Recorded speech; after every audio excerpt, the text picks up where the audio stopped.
Warahmatullahi wabarakatuh. In this session, we will learn about long-term financing, how to calculate bond. Okay, bond, they have common stock and also a preferred stock.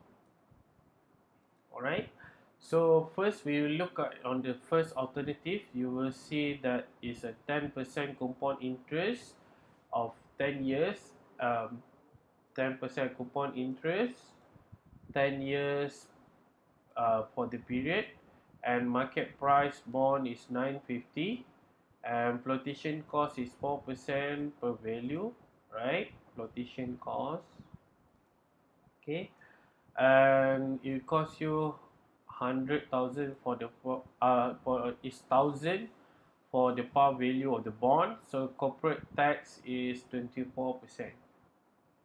Alright, in this question you need to calculate the cost D. KD is a K cost of debt.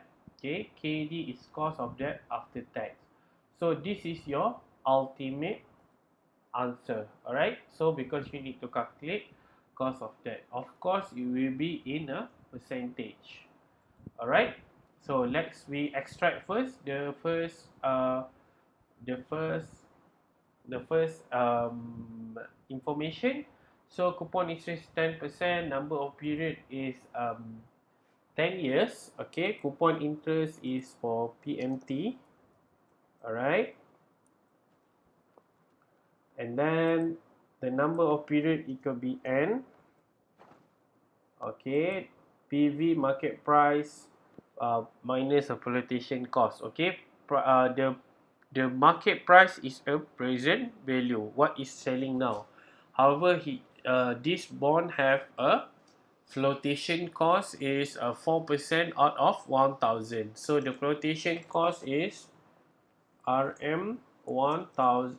The flotation cost, how did you get a flotation cost? 1,000 multiplied by 0.04, so you will get 40. Okay, so that's all for flotation cost. So in order to get a present value, so you will need to 950 minus 40. Okay, 950 minus 40, so that you will get 910. So for present value, so PV value for par value for the bond, it is 1,000. Okay, so whatever is par value, it must be 1,000. How to get a PMT is from 10% multiplied by 1,000. Is PMT come from 10% multiplied by 1,000, you will get 100 ringgit. Then you press the calculator, you will put PMT is 100, PV is 1,000, and PV you put minus. Okay, you put in the calculator, you put minus 110 in the financial calculator for PV. Okay, you press PV, this one, and then you will get the number of N is 10, so you will get compute I. Okay, CPTI is a compute I in a financial calculator, so you will get 11.56. 11.56%. Okay, you must remember this is cost of debt before tax.